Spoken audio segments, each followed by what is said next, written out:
Ini adalah iPhone X, dan video ini adalah video review iPhone X 2 tahun setelah dia launching.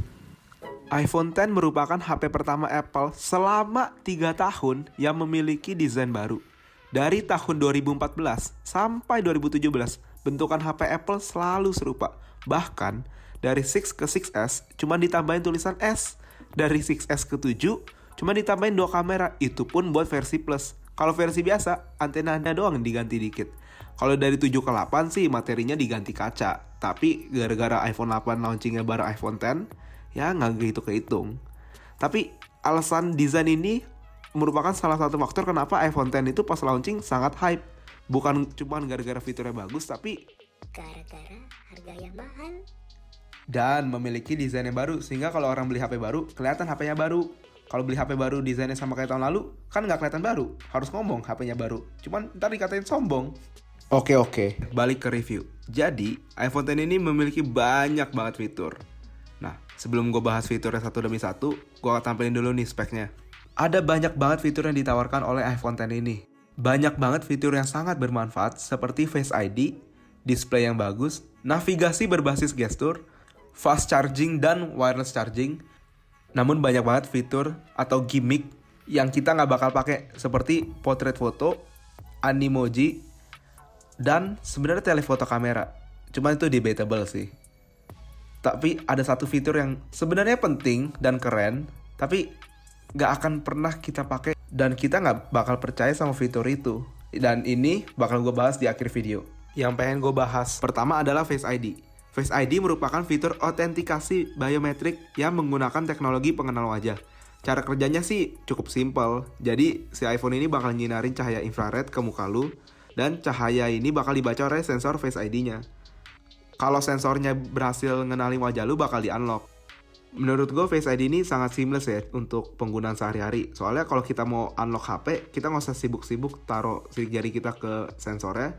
Kita cukup keluarin HP-nya, langsung unlock otomatis. Se-seamless itu. Dan dari segi keamanan sih, kata Apple lebih aman daripada Touch ID. Selain itu, dengan memakai Face ID, kita juga bisa memakai fitur namanya Hide My Notification, di mana kita bisa menyembunyikan konten dari notifikasi kita, sehingga saat HP kita ke lock, notifikasi itu nggak bisa dibaca dari lock screen. Dia bakal kasih lihat notifikasinya setelah kita kasih lihat muka kita. Sehingga pas kita ke toilet dan ninggalin HP di meja makan, orang lain tuh nggak bisa baca notif kita lewat lock screen aja. Mereka harus nge-unlock, baru bisa ngebaca. Kalau masalah kecepatan sih, sebenarnya Face ID di iPhone X ini paling setara sama Touch ID di iPhone 5S atau 6. Nggak cepet-cepet banget, tapi masih oke lah. Dibanding dengan iPhone XS atau 11, Face ID di iPhone X ini kerasa lambat. Namun, kalau kita nggak pernah pakai iPhone XS ke atas sih, nggak ada masalah ya. Kerasanya sih cepet-cepet aja. Face ID ini juga mempelajari muka kita seiring berjalannya waktu. Jadi kalau kita numbuhin rambut atau gunting rambut, pakai kacamata atau topi, dia tetap bisa ngebaca. Namun, kalau kita pakai masker yang menutupi mulut, dia langsung nggak mau baca. Jadi kita harus masukin password. Selanjutnya adalah layar. Untuk pertama kalinya Apple pakai layar OLED di HP-nya. Kelebihan OLED dibanding LCD adalah layar yang jauh lebih kontras, 1:1 juta untuk iPhone X, dan panel yang jauh lebih tipis sehingga menghasilkan HP yang lebih tipis juga. OLED sendiri juga lebih hemat daya dibanding LCD, apalagi jika Anda memakai dark mode. Karena untuk menghasilkan gambar hitam, OLED akan mematikan pixel-pixel sehingga tidak memakai daya sedikit pun. Berbeda dengan LCD yang tetap menyalakan backlight walaupun mendisplay gambar yang gelap. Fun fact, jika HP Anda masih memakai LCD, menggunakan dark mode tidak akan mempengaruhi ketahanan baterai Anda sedikit pun. Karena backlight akan tetap menyala walaupun gambar yang dihasilkan adalah gambar hitam. Layar iPhone X sendiri juga sudah support dengan HDR display, jadi Anda bisa menikmati konten-konten HDR seperti di YouTube. Intinya, kualitas layar iPhone X ini masih bisa mengungguli HP-HP middle end yang bakal keluar di tahun 2020 ini. Karena iPhone X memiliki layar 2K resolution, support HDR display, dan sudah memakai panel OLED. Dan belum tentu HP keluaran 2020 memiliki fitur-fitur tersebut. Namun ada satu kekurangan yang saya tidak suka, yaitu adalah layar yang cepat panas.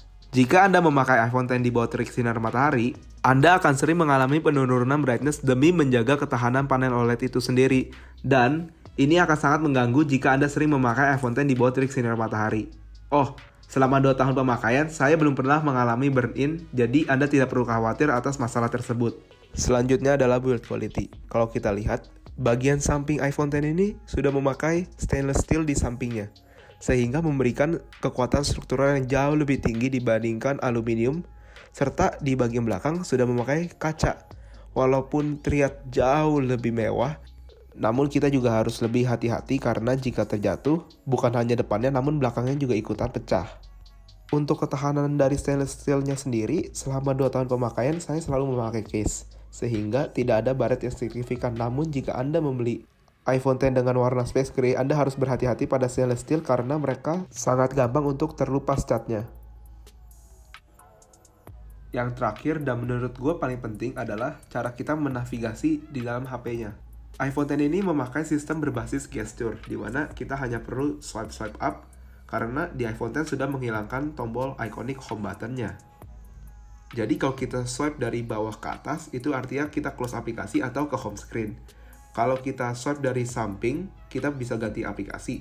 Menurut gue navigasi berbasis gesture ini sangat ergonomis dan intuitif. Buktinya Google mengimplementasikan sistem navigasi ini di Android 10. Nah, dari segi performa, iPhone X ini udah dilengkapi dengan A11 chip dengan RAM 3GB. Kelihatannya sih kecil ya RAM 3GB ini. Namun buat gonta-ganti app sangat mumpuni karena iOS emang jauh lebih efisien dalam menggunakan RAM.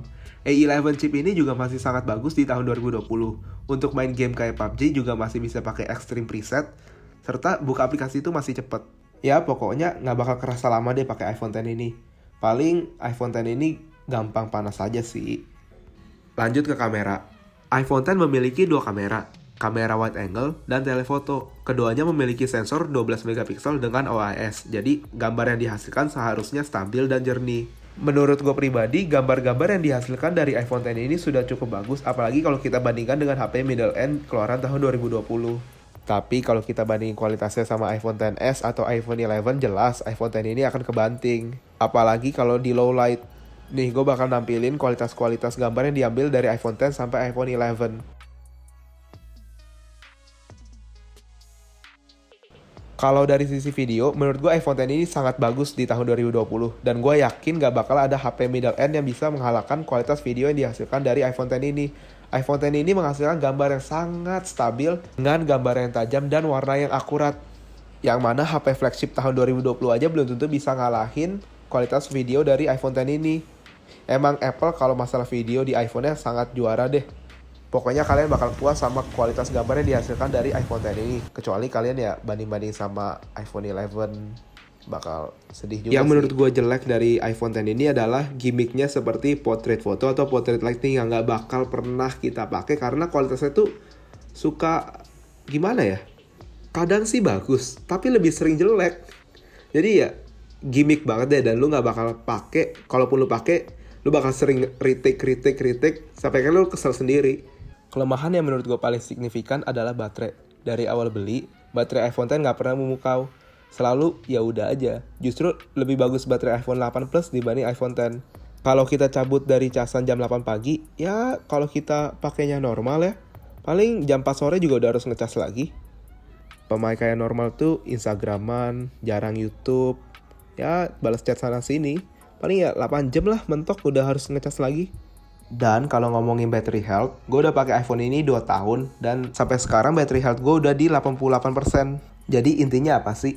Menurut gue, di tahun 2020, iPhone X ini masih sangat layak untuk dibeli karena performa yang masih sangat bagus, layar yang jauh lebih bagus dibanding iPhone 11, serta harga second yang relatif terjangkau. Kalau kita browsing di OLX atau Tokopedia, kita bisa dapat HP second ini di harga 6-7 juta untuk kapasitas 256GB. Ingat dulu harga ini pas launching tuh di Indo sampai 20 juta rupiah. Dan sekarang lu bisa beli di harga 6-7 juta. Dan kalau dari depan, orang tuh gak bisa bedain itu iPhone X atau iPhone 11 Pro. Ya buat orang yang mau matching sih ini oke banget ya. Oke, itu dulu dari gua. Sampai jumpa di video selanjutnya.